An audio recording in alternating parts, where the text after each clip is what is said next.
Hello, everyone, and welcome back to Between the Seams with Marty and Mack, brought to you by the Triple Play Fantasy Network. As always, Mack and I will be bringing you the best hitters and pitchers to stream for this upcoming week, which is Week 24, September 20th through September 26th. Mack, this is the last episode of the season. We have made it through every single part of this year. I want to give a major thanks to everyone who watched and supported our show. And also a shout out to David and Eric Mendelson at Triple Play for giving us this platform and allowing us to do this week in and week out. It's been a great time. Mack, how are you?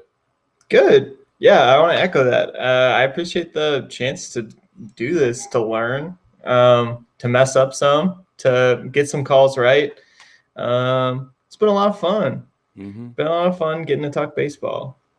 Yeah, and it gives us an opportunity, like you said, just to get better as a fantasy player itself. Sitting down week in, week out, looking at each player pool, determining if they're going to have a good week or a bad week. And it's been a roller coaster. But I think overall we've done, very well. And I'm excited for this upcoming week. As always, we review our pitchers and hitters from last week, which was Week 23. Mack, pitching. Tell me, how do we do there? Pitching was okay. So first we had Carlos Hernandez. That was not great. Pitching is weird. He gave up over 4. He gave up 9 hits. He had 4 walks, 7 earned runs, 3 strikeouts. That's a clean 15.75 ERA and a 3.25 WHIP. As I mentioned, over his last 7 starts previous to that, he was 5-0 with a 1.68 ERA.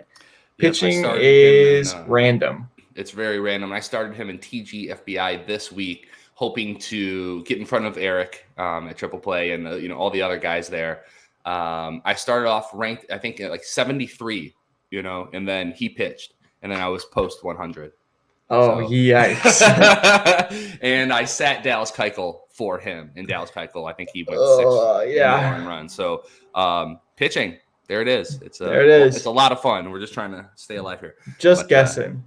The other Hernandez, Eliezer Hernandez, got a start against Pittsburgh, and he took a really brutal loss last night. He actually got the decision for this.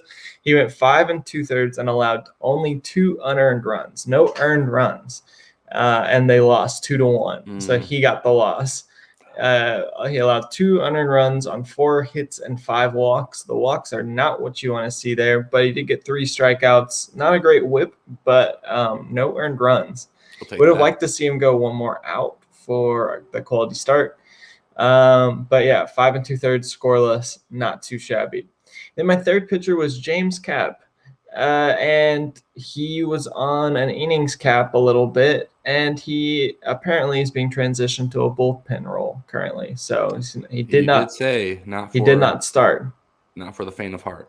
Yep, it was not. It's not a stream that even happened. And in fact, if you had been smart, you might have picked up Cole Irvin and pitched him against the Angels last night. He would have gotten you a quality start as well. Boy, did I sent it in a 20-teamer and started Taijuan Walker, Zach Wheeler, Cole Irvin, and Chris Flexen last night. Ooh, and that's a good day. Yeah, Flexen, and I was like, I debated Walker and I debated Irvin because I was like, I don't know, but I only have 1 more pitcher going, and I was like, screw it, just full send. I trust my boy Cole, and he got me through it. So honestly, at this point in the year, I mean, you'll have your Carlos Hernandez's, but there's some guys out there that you can continue to start, and you've just got to start them with some intestinal fortitude. I believe my friend Nate at Pitcher List said that. He said you don't have to be good. Sometimes you just have to be lucky and have some fortitude in your gut. Sure. All right. So I can't argue with that. That's all that to say. Sorry. Yeah. No, go ahead. I was gonna say all that to say my pitching wasn't great this week. Well, my picks were, but Well, I'll tackle mine here. I had a little bit more success, but I was bummed about the James Caprillion. That was he's a rookie. No. He's a rookie, right? Yeah, he's a rookie. Yeah, that's what I thought. Half the Oakland rotation is at this point. Yeah, true. All right, so taking a look at my pitchers from last week, we'll start with Luis Eel out of New York. So he went against the Minnesota Twins. He has 2 starts this week. So one against the Twins, one against Cleveland. He plays Cleveland today, so we'll see how that start goes. The start against Minnesota was rough to say the least, especially at the beginning. He gave up. He went 6 innings in total, which was actually a mini like a mini miracle. Because he gave up 5 earned runs in the first 2 innings. So as I was watching this start, it looks like it was going to be one of those innings or one of those games where he only goes 3 innings and blows up your ERA. But they let him settle in. He finished with 8 strikeouts, so there's little saving grace there. But he did get you the loss and finished with a 7.5 ERA. So better than 15.75. Yep. So, there you go. We'll take it. Half. Yeah. Yeah. Little victories. There we go. Dick Mountain, number 2, Mr. Rich Hill. So he went against the St. Louis Cardinals. He'll go against the Phillies, I think, tomorrow. But against the Cardinals, he went 5 innings. He gave up 3 runs. He had 4 strikeouts, 5.4 ERA. He got the loss. It was pretty much just a meh start. Didn't get you the Ks, but it's only 5 innings, only 3 earned runs. Didn't kill you, but definitely didn't win you anything. And last was Antonio Cenzazella out of Colorado. He's keeping the ball rolling on a really good season. And we talk about it all the time how we really can't trust the Rockies pitchers because we don't know from time to time what they're going to do. But this might be a guy you can rely on for the rest of the year here with only 2 weeks left. So he went 6 innings. He only gave up 2 earned runs. He had 7 Ks. Yeah, he got a 6th quality start in a row and finished with a 3.00 ERA and a 1.17 WHIP. So pretty solid. Really like that start. The other 2 were meh, and we'll see because of Hill and Eel still both have their second starts to go. Okay. Rockies pitchers have been so weird. Each one of them goes on. It's weird how each of them has gone on like a streak because like Marquez just got lit up last night. But like Freeland had that streak, Gomber had that streak, Cenzazella had that streak, John Gray's had. It's like none of them can keep it going for at the same time, but each of them will have like 5-start streaks.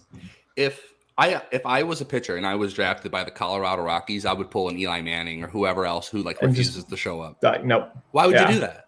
Yeah. Like, could you imagine wasting your talent? Like, let's say if you're even worse, you're like a middling pitcher. You're like. You're pretty good, but like, you may not make it in the majors too long. I'm not starting out in an organization. Like, no way.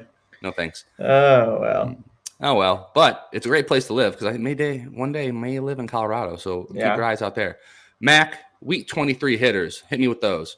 So speaking of middling, these guys were not middling.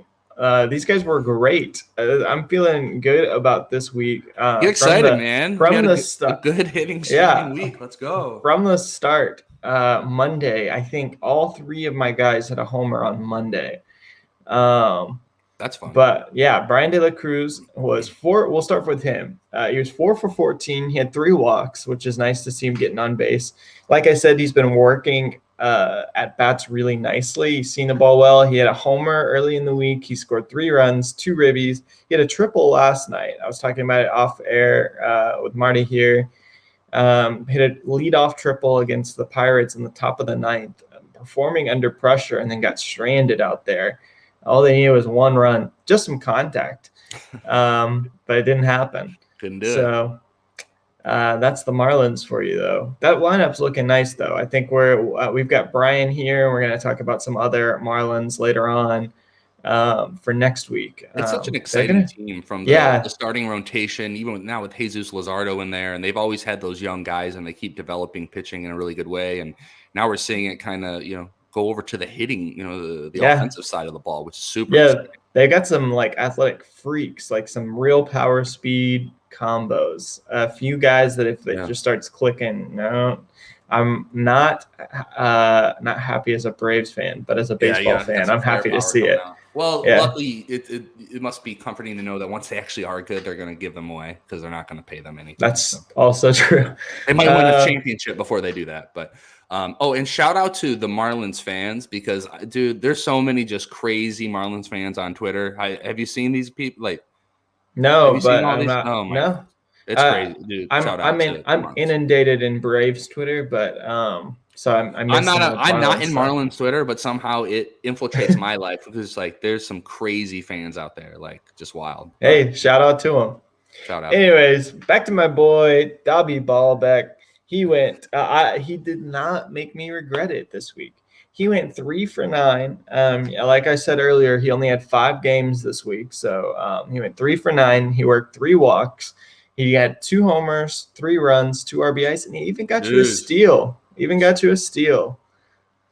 you see that steal? I don't know if it was like I on the didn't back see it end of a either. double steal, or did he straight up steal it? I don't know. I don't know. I never saw it, but cool. I saw it show up in the box score and was it's what in the world? Dude, he's been on a great call. I'm Thank looking you. at his box scores right now, and he's doing everything he can. He even sat one game. Yeah. 13th. So, yeah. Yeah. And then finally, we'll round it out with Brandon Belt. And I hope you picked Mr. Belt up. Just pick up Giants hitters. I don't even. It's real. You have to. Even the thing is like platoon. They do play platoons, yes, but when I will take quality over quantity if I've got a guy who can also slide in on my bench. So like if I've got someone else sitting on my bench that I can slide in at first base the days where your Brandon Belts or whatever isn't there, but I've got Darren Ruff in a 20-teamer. Pretty much anytime Darren Ruff starts, I throw him in one of those spots because he not only are they good, they're having great years, but they're also like being specially put into the roster for a reason because they hit well against the split. So like you can take advantage of people missing out on these guys because there's such a low roster percentage and maybe you don't get 7 games out of the week, but you get 4 or 5. And in those 4 or 5, they're doing things like what Brandon Belt did, even though Brandon Belt started almost every game, I think. Yeah, no, he did, but that's actually, I think that's that's a great point, and I think it's one of the things that's kind of underrated in fantasy baseball is kind of having like the, I don't want to say handcuff, but having those platoon players. When Luis Robert finally came back and Andrew Vaughn was still in the mix, I had both on my team. So if one sat, the other one played. So it wasn't that big of a deal, And like you said, they're going to use specialized matchups, get each player in the position where they're going against the lefty that they're hitting 300 against, rather than just playing day in, day out. So I like it. Quality over quantity. Very smart. Yes, sir. And speaking of quality, Brandon Belt, 5 for 22, 3 home runs, 5 runs, 6 RBIs. And he even tried to steal. He got caught stealing. Or trying to get double steals out of the first baseman. But that's a great week. Wasn't so lucky. So overall on the week, I don't usually put together my overall stats because sometimes they're bad.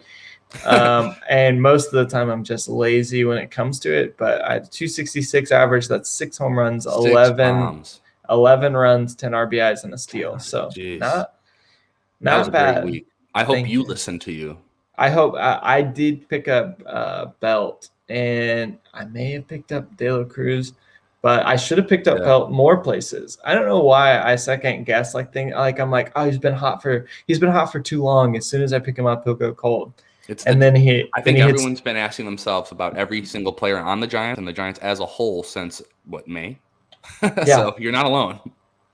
Yeah, I don't know why I haven't picked him up. Honestly, I'm gonna do it right now. I'm dropping Ty France. Ty France, get out of here, dude. Get out of here, dude. All right, so I'll hop into my hitters. This is going to be brief. My players have been struck by the IL, so we'll start with Jake Myers. So Jake Myers, he's alive and well, guys. So he was able to avoid getting hurt, unlike the other 2 players I decided to choose. So Myers had 11 at bats this week. He has 3 hits. He got you a home run, 3 runs, 3 RBIs. Got you 2 walks, so it obviously helps in the OBP leagues, and got you the sneaky stolen base. So. Gotta love that.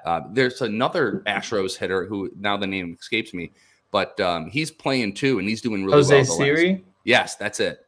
So I was looking up Myers. I'm like, who's this guy? There's somebody else that's even hitting better than him right now. So Siri's actually kind of taken Myers' playing time a little bit. Yeah, that's right. So it was like just trade one for the other if they're available. There we go. And you should have plenty of roster spots if you picked up Joe Adele or Seth Beer. So both are probably out for the rest of the year. they didn't get a chance to start for me. It pretty much once I put a Joe Adell on the graphic for the week, that was when I got the update that he will be out. So yeah, Joe Adell, Seth Beer, pour one out for him. Always next year, guys. But always we next appreciate year. Young guys. But I mean, if you picked up any of the 4 guys that actually played, we had a pretty good week. That's a good week there. Yep. Look at us, Marty. We've learned something. It took us 24 weeks, but we got it, bro. Who'd have thought? Not pitching, but we got. But speaking of, here it is, man. Week 24, the last week we're doing this week. As always, we're doing pitchers, we're doing hitters. We start with pitching. Lead our listeners to the championship with the 3 best pitchers you got. Who we doing? Who are we going with, Mac? All right. So none of these are fun or sexy. But at this point in the week, if you're in the playoffs, you're streaming, you're probably a little desperate nervous for injuries or whatever. Yep. So I don't know at this point, like we've said the last few weeks, streaming's got real hard. So that's just that's a caveat. Yeah, and like we always say, sometimes the best move is to not make a move, right? So maybe don't. If you don't need it, don't pick up these boys. But if you do need it, here's a guy for you. Taylor Hearn. Taylor Hearn did not have a good start last night. He started against the White Sox. And if you were smart, you would have known to not start a Texas Rangers pitcher against the White Sox. I don't start anybody against the White Sox unless it's a no-doubter. Yeah, pretty much like only start your aces against the Sox, against Houston. Most of the time, it's not going to go well.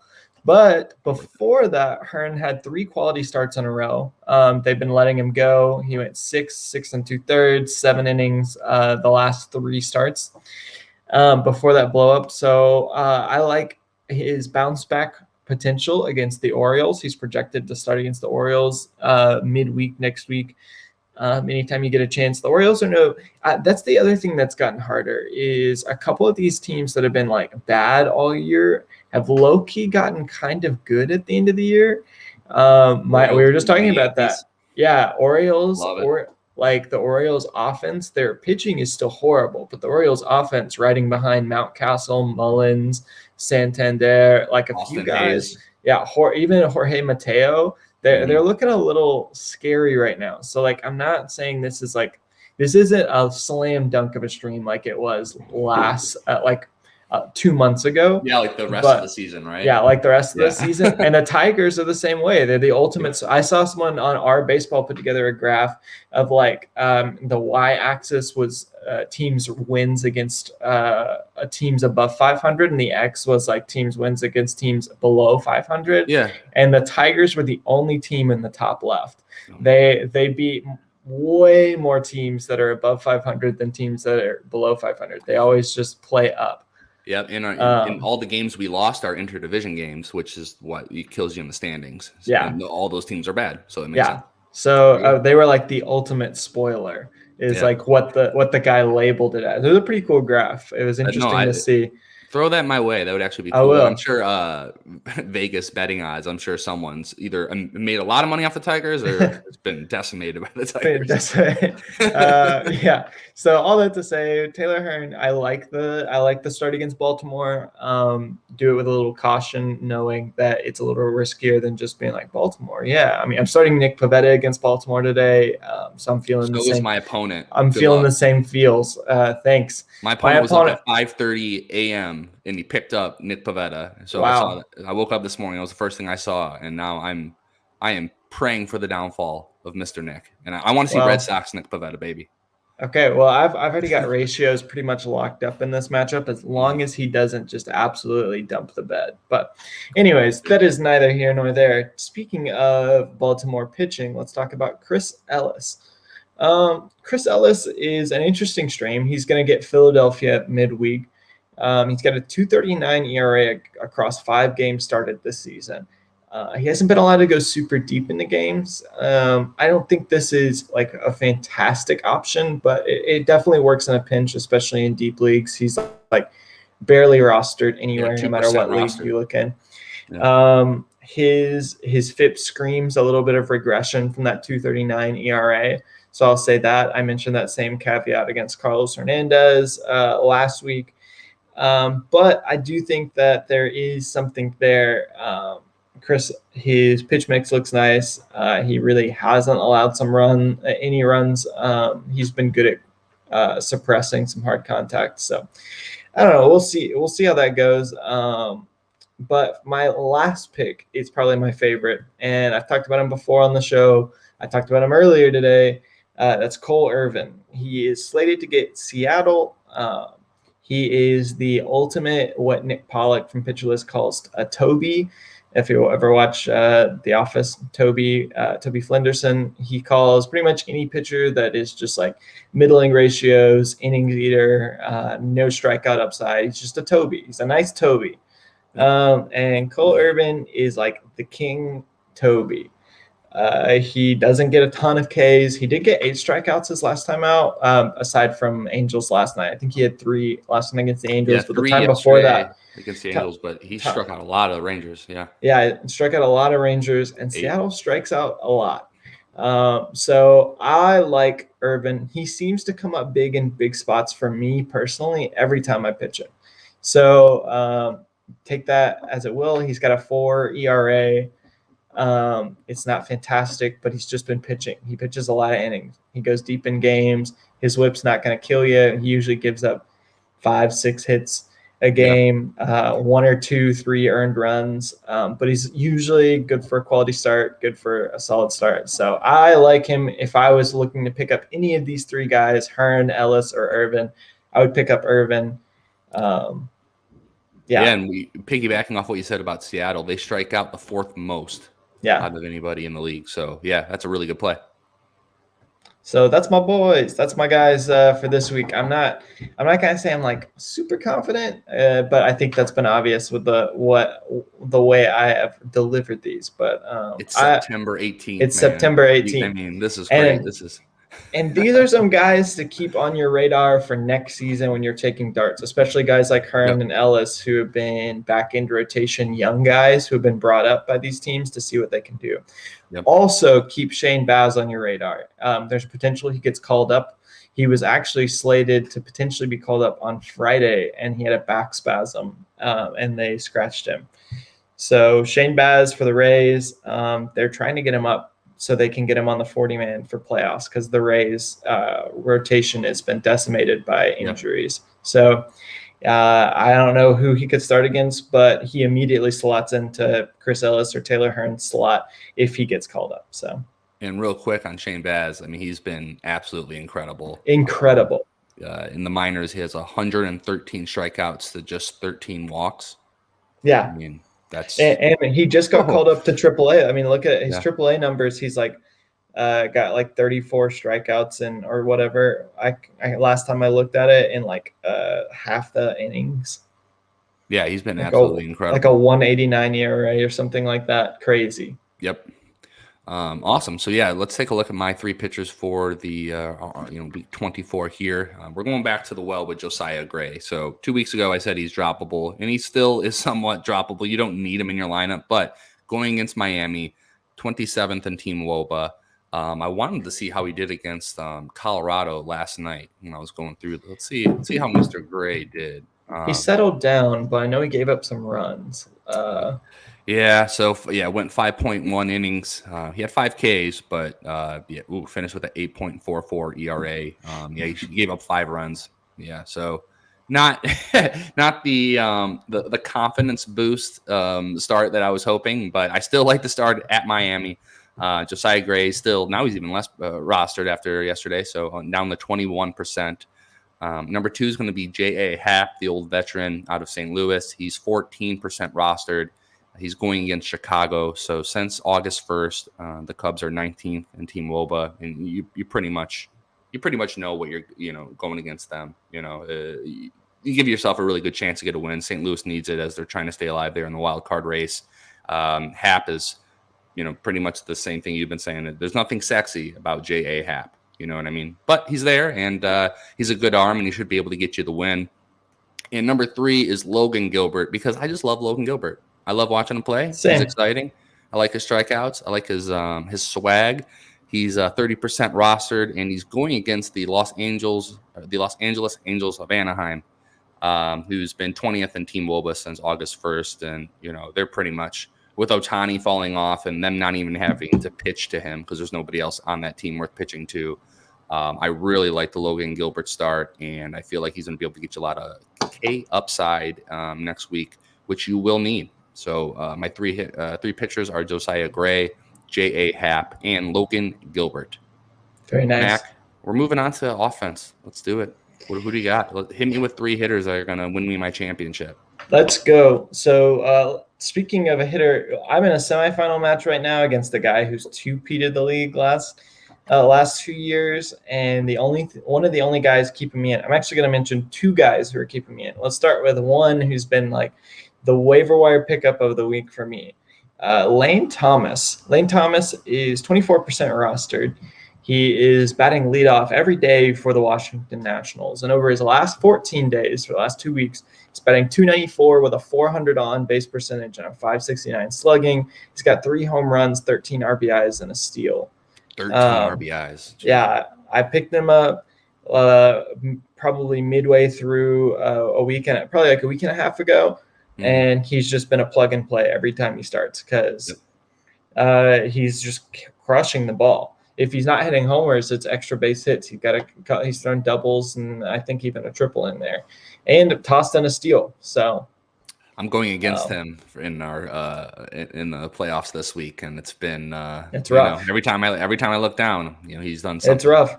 If you were smart, and you were in the playoffs, you would have picked up Lane Thomas and Frank Schwindel and rode them to rode those horses to high heaven. Because I know that just like everybody thought at the beginning of the year. Yeah, just like everyone thought, Lane Thomas and Frank Schwindel. That's the best about it, and that's why. We don't. I know we're kind of we're a little behind, but like that's what makes baseball amazing. Yeah, you could drop Christian Yelich for Frank Schwindel and win. It could change everything. I mean, fantasy football is cool, and I played it for a long time, and all the other fantasy sports are cool. But I mean, the fact that you can literally put yourself in a position to get 4 no-name players at the beginning of the year you never even heard of, and they could ride you to your championship. Absolutely beautiful. What a thing. Here's another guy who's a little bit of a no-name player. All 3 of these guys I've rostered at some point in my 20-teamer, and they are worth a look in any deeper league and 12-teamers, honestly, at this point. No one is I saw someone tweet recently, it may have been Phil Dussol, the robot. Yeah, Phil Dussol, Dussol, is that how you say his name? Yeah, Phil Dussol.